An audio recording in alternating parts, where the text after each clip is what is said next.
All right, good afternoon, guys. My name is Deany. I'm the owner of Executive Events. We are a special events company. We work with business owners to help them get the right leads for their company through a strategic event. So everybody's been to an event, right? We're at an event right now. One of the things that at executive events we like to look at is not only the front end of the event, but the back end of the event as well. So I have a client right now who spent over $6,000 planning a really, really cool party. He invited people from his business, he invited people that he wanted to get in with, to sell to, but at the end of the day, when he went home, people had a really, really good time, but he didn't get any business from it. So what we try to do is work with business owners, marketing people, sales professionals to help them to get what they want from the event. So that includes like the planning up front and thinking about the event before, during, and after it. So we're going to talk a little bit about that today. This is the Executive Events logo. So when I started the company, this is the logo that we chose to go with.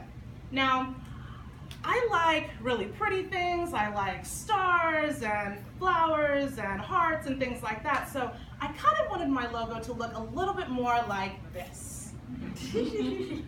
But I had to think about my customer and what I'm trying to convey to my customer, right? So I couldn't go with something like this. It didn't show what we were going to do. It didn't convey any of like our seriousness, the marketing, how we're really going to get you business from your events. So we ended up going with this, which shows that we do business events. We're not, doing weddings or kids' birthday parties or anything like that. We're doing these serious events. So we work with companies to help them put on events in order to get leads for their business.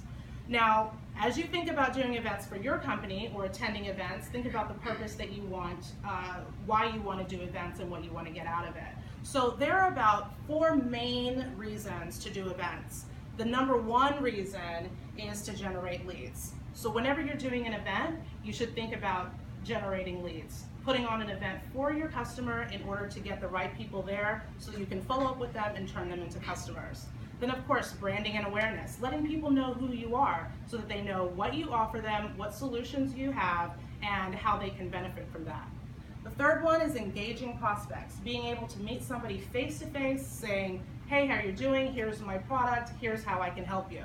And then the fourth, educating prospects. When someone is an educated customer, they're more likely to buy from you, right? If they know what it is that you provide for them and how you can help them, you can help them, it's a much more seamless transition. So think about the type of event that you want to do for your customer.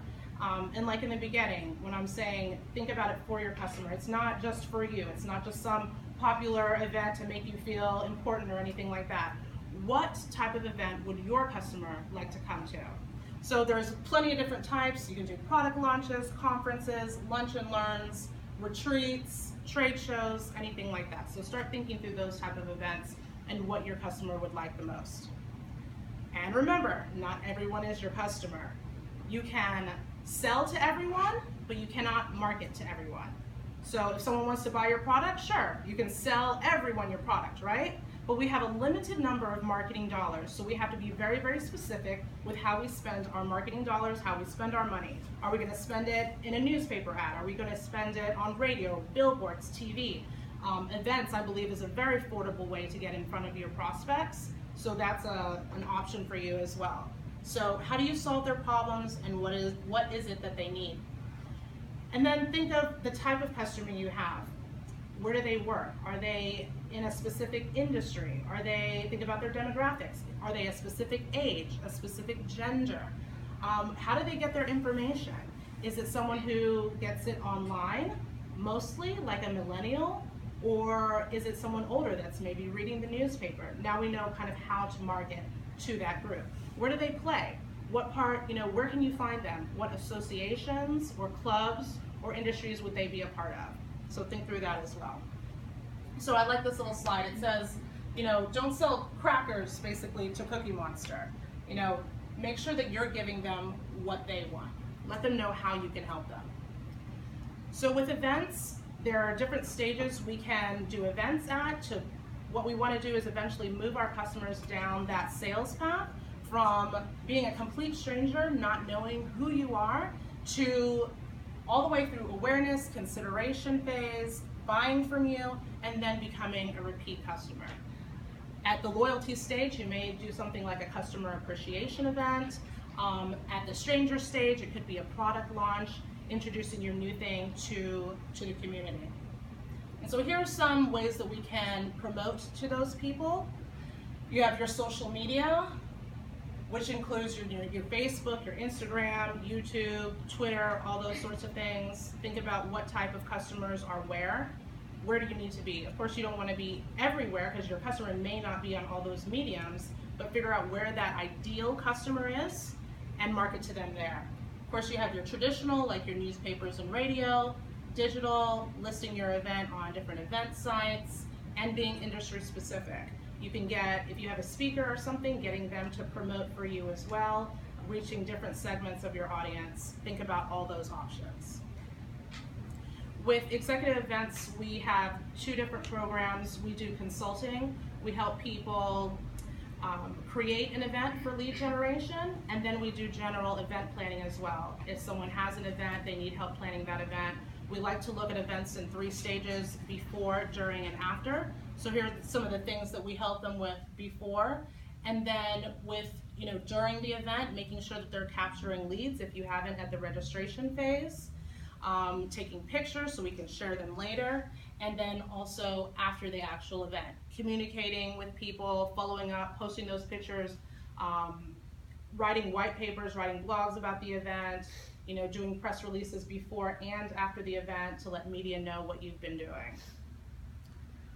So that is basically the gist of what executive events does. These are our 7 big things here. Have a clear objective of why you're doing your event. Determine your ideal customer, so you're putting on the correct event for them, not an event that they just see and it's like an option for them to go. Make it something that is talked so specifically to them that they say, I have to be there. This speaks directly to me. Picking the event type and promoting properly, thinking of those mediums. Where are your customers? Making sure that you're advertising in the right places to reach them. Engaging when you're at the event. Also, capturing the leads is extremely important, whether you do that before the event or at the actual event, and there's a number of different ways that you can capture leads. And then following up. That's the biggest thing. Might as well you not have an event if you're not going to follow up with these prospects. So making sure that you're doing all those things correctly, and those are the type of things that we help people with in every stage of their event, making it strategic and making it work for them. Any questions? What made you want to start a business like this? Well, I've done events for over 10 years in this area and in other areas as well. I did all the business events for Pilot Media and Inside Business, and when the opportunity came to do something different, this was kind of the only choice. I know how to do this very, very well. I know how to get my clients results from these events, so that's why I chose business events to do. Yes? What's your biggest challenge in this area? Biggest challenge is telling people or teaching people that doing events is an alternative way of advertising their business. When a lot of business owners think of putting their name out there, doing branding and awareness, they think of the traditional things like newspaper ads, radio ads, your billboards, different just traditional things. And I'm trying to show them that events can be part of their marketing plan as well. I think it plays good with a lot of other mediums, but it's an affordable way to get your name directly in front of your target customer. You're able to shake their hand, you're able to engage directly with them. So I think it's one of the most powerful things, being able to see your customer face to face. So, education around that. What if a company already does events? Can you come in and fix their events or make them better? Absolutely. Yeah, so we'll look at like the 3 parts that I said before. What are they doing before the event? Before the event, I feel that that's a really good way to market. Just the invitation alone, we found, is a powerful way to put your name out there and to market to people and let them know what you're doing. During the event, having a great customer experience, and then after the event, what campaigns are you putting together to follow up with those people? So you may have a bunch of leads. You've gone to an event, you have a stack of business cards, right? It could be a networking event, a conference, anything like that. What do you do with those business cards? Maybe you email the person one time and say, nice meeting you, and that's the end. What we do is sit down and we come up with a plan for those cards. So we may put them, there's grading and there's scoring. So a simple way to think about it is a hot, cold, lukewarm pile and maybe a cold pile. This hot pile, we would make phone calls, we would try to get meetings with these people, we'd follow up directly, maybe send them some sort of swag or something like that. With the medium ones, we'll do some other type of campaign. With the cold ones, we may just put them on our lead nurturing list, where we're touching them every so often, letting them know what we're doing and what we can do for them in the future. So, yeah. Yes. What are some ways that you incorporate social media into planning or executing events? I think social media is a really powerful tool, especially in the promotion phase. If your client, and there's such a wide audience range now on social media, even older people that we think that may just read newspaper or anything like that, it's shown that most of them are on Facebook. The younger kids are going like your Instagram and things like that. So like with the event that we did today with Hatch, with the job fair, it was heavy on Twitter, sending out messages that way. Facebook ads, promoted Facebook ads. So using all that with promotion, I find is very, very helpful. And then also with following up and showing people maybe the pictures of your event, here's the good times that we had, tagging people in the pictures so that your clients are like, oh, I'll never miss the next one or anything like that. But we find that that's very effective. When doing social media ads, the targeted, the better. So if you're running a Facebook ad, don't just boost the ad. Go in and actually pick the demographics that you want the ad to go to, and be as specific as possible. So you've heard the expression niche till it hurts when you're choosing a business and different things like that. Try to do that with your social media ads as well. I haven't heard that. Yeah.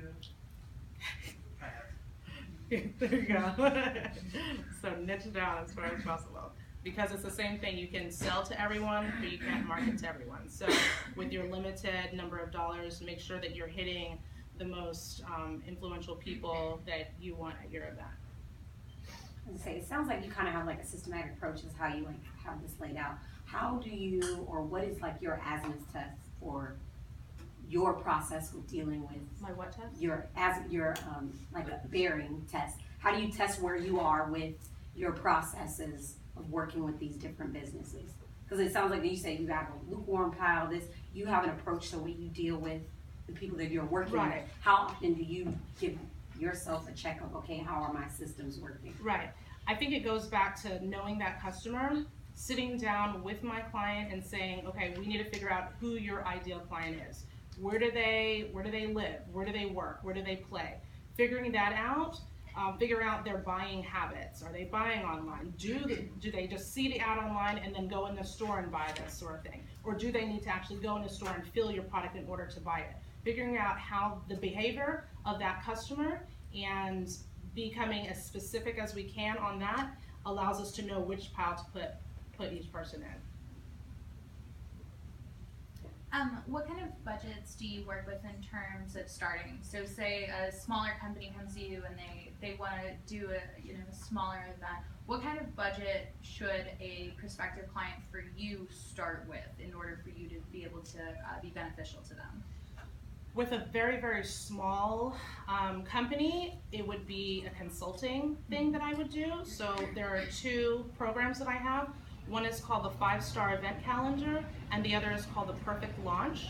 So with the 5-Star Event Calendar, we do a half-day consulting session where we sit down and plan out your whole event for the year. So take 2016 or 2017, what events are you going to have? And this could be annually, this could be monthly, this could be quarterly. It doesn't have to be super often. It could just be a big annual thing.